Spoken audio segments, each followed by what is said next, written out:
Valiant Force 2 is a turn-based tactical RPG where players deploy 5 units of varying archetypes, mage, healer, tank, melee, DPS, archer, onto a grid-based field, push through a mission and chapter-based story, and try your best to overcome the overwhelming urge to spend money. Trust me, after investing $100 into this game, it is not worth it. So, as is evident on screen right now, I have successfully claimed my 11th day of login rewards.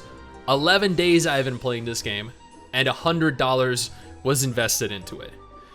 In the 11 days, I have successfully cleared up until chapter 11. So there are a grand total of 22 chapters. I've cleared 10. I'm progressing through 11. I've successfully cleared half of the game. Now, admittedly, I have not done that well. I think up until chapter 6, nope, actually up until chapter 5, I successfully 100%ed each map. Starting chapter 6 was another question altogether. Chapter 6 has been a horrifically difficult experience. A very difficult map for me to complete. Every new chapter I hit takes me roughly 3 days to successfully complete. And that is because you are severely inhibited in terms of how much you can actually progress if you're not paying money. Before we go ahead and jump into this video though, I just want to take a moment here to thank our patrons over on Patreon who continue to allow for me to do videos dedicated to gacha games like this every single day.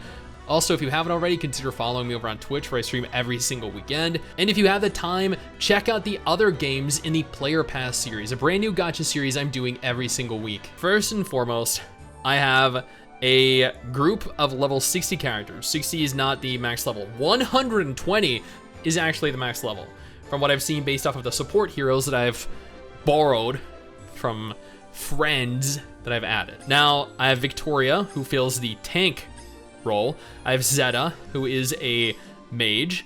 I have Jenny, who is kind of like an assassin or a rogue or you know, like a melee DPS, but not like a heavy plate melee DPS. I then have Valerie, who's my healer, and then I have Eliza, who fills the role of the heavy plate wielding DPS. You can tell the kind of gear they wear by clicking the armory. She's wearing very heavy gear, as opposed to Jenny, who wears lighter gear. Things like robes, or not robes, cloth, leather, stuff like that. So it definitely fills the assassin role, the thief role. And admittedly, she can actually, with regards to her job, she starts off as a thief, and then she can progress into a ninja, a samurai, invoker, phantom, kensei, and summoner. So your characters, they each have their own unique class archetype. Victoria is a tank. You can level them up to a max level of 120. They each possess their own unique skills. These can be altered, these can be leveled, enhanced. You also have a set of gear that is unique to your character, or at least to your class, your job. The gear has varying rarities. You start off being able to unlock the first rarity from like stages 1, 5, 6, 7. The second set of rarity, which begins at roughly stage 9 and goes through like 14. Then you have the third rarity, which is all obtained at like chapter 17 through 22. And admittedly, I am far from being able to, well, actually, I'm never going to be able to unlock those. Never, ever. It's not a matter of when, it's a matter of, it's not even a matter. It's just, it won't happen. You then have your job. Every class, every hero has their own unique set of classes of jobs that they can evolve into. Victoria, as an example, has Knight, Sentinel, Crusader, Slayer, Vindicator, Paladin, and Berserker. So Knight is her base class, and she can evolve, I think it was at level 40 or 50, into Sentinel, Crusader, or Slayer. They each also have their own unique set of abilities, and therefore their own role to play.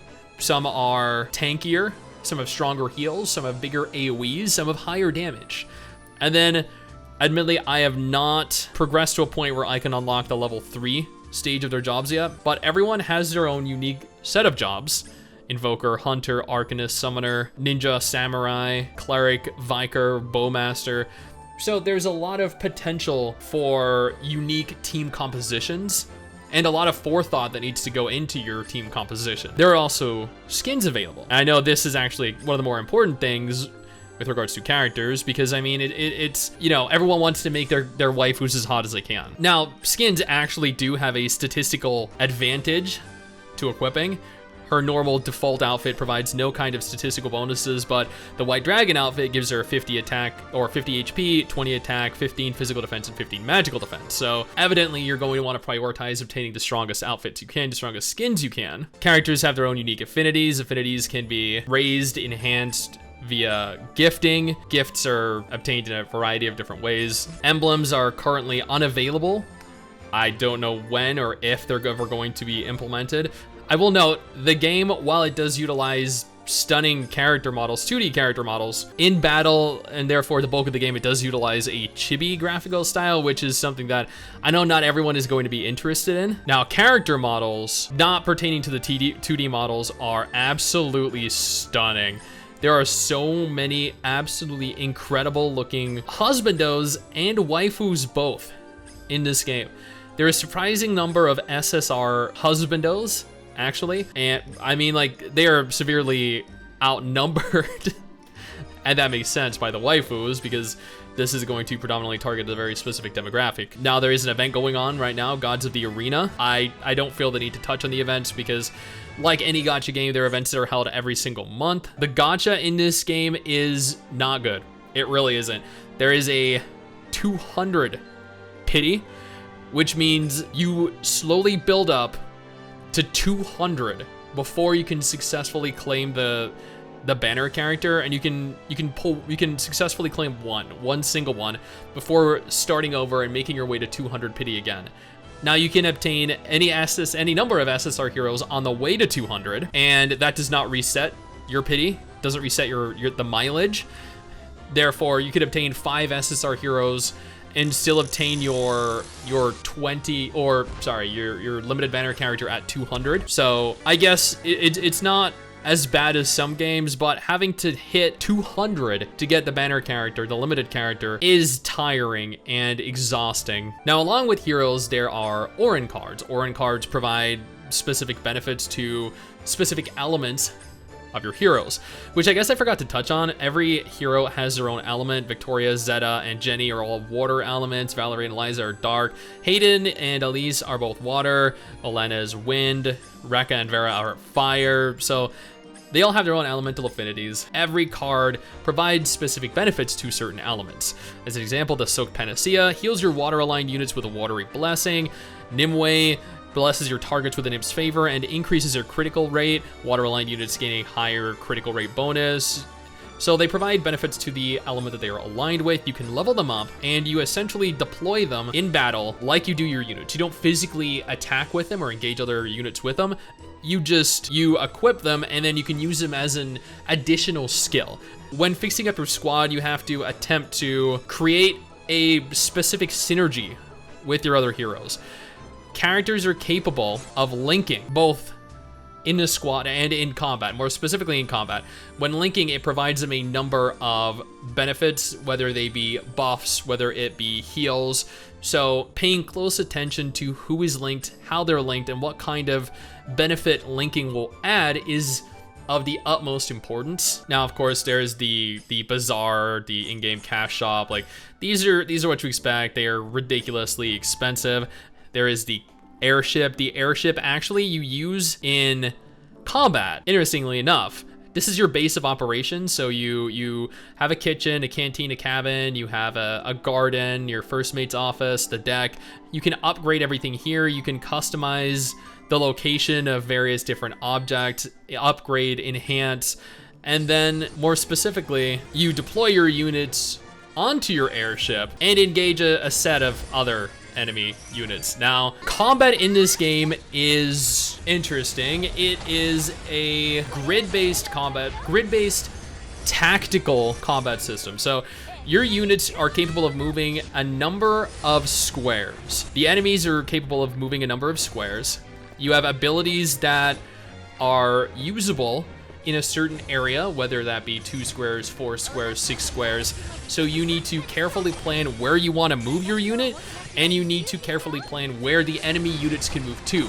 You don't want to accidentally move a caster or your healer in too close proximity to various different melee enemies, who will then overwhelm your mage or your healer, and subsequently they will end up dead. Now you also have to play around your other characters, because as an example, Victoria here has the ability as a tank to provide large defensive buffs to the team. She can raise their defense, she can absorb damage so they don't have to take it. Playing around your characters and playing around the enemies is integral to success. I think the graphical style, the chibi graphical style in battle is basic. I don't think it's that good. I think it's okay. I feel like it's inferior to something like Blue Archive, but at the same time, it works. It does. The special effects are okay. The enemy types are okay. I feel like you fight pretty much the same monsters over and over, and therefore the combat is a little bit repetitious. Each chapter, however, does have its own unique set of boss monsters. And let me preface this by saying, oh my god, the AI in this game is absolutely brain dead. See, boss monsters, they take a degree of strategy to engage. Like, you can see the range that this guy has, right? The AI will just send all of your heroes close proximity, and they will just get wiped. It will just repeatedly AoE all 5 of your units until they're all dead. There isn't anything you can do to save them. You need to take direct manual control of your characters and strategically place them at points, alternating who is within range based off of whose abilities you have active and whose abilities are accessible. The AI doesn't do this. The AI is like, I'm gonna send all 5 units in at once, use all their abilities, and then just have them melee the guy over and over until every single person dies. It is the dumbest AI I have ever had the displeasure of letting play my game for me. There's an arena present. Right now there's an event going on for Capture the Flag, or there are alternatively skirmishes. I hit Bronze 1. I've been participating in the arena every single day. Admittedly, you are capped at 3 matches per day. I'm gonna go ahead here and purchase an additional battle just so I can show you guys what the PvP is like. And I use the term PvP here very lightly.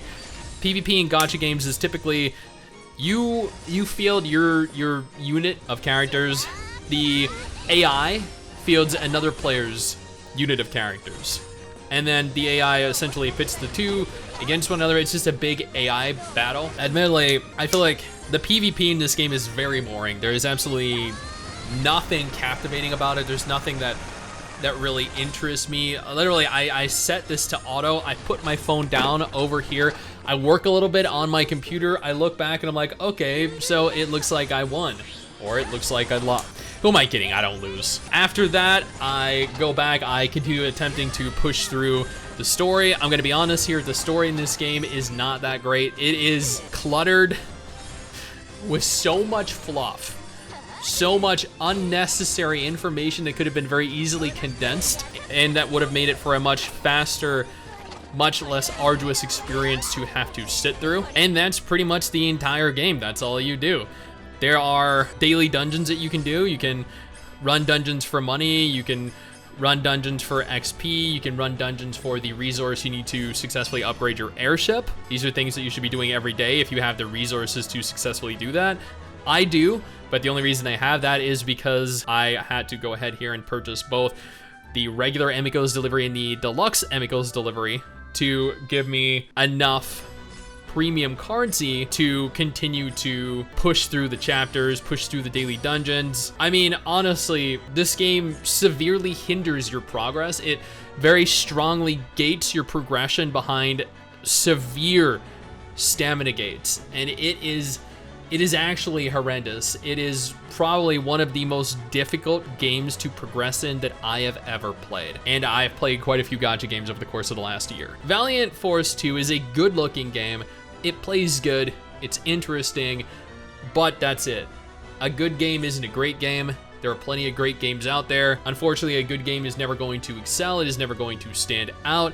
It is not going to compete with games that are great. This game has various different aspects that really hinder it from being a great game. And unfortunately, due to those hindrances, I do not think that this will ever really take off and be successful. I honestly don't expect this to really stick around for longer than a year, but I might be, I don't know, I might be wrong, and I might end up surprised by the overall success that the game has garnered. I don't know. Either way, if this isn't a game you're interested in, absolutely no problem. I got 2 different videos on screen right now that might be of more interest to you.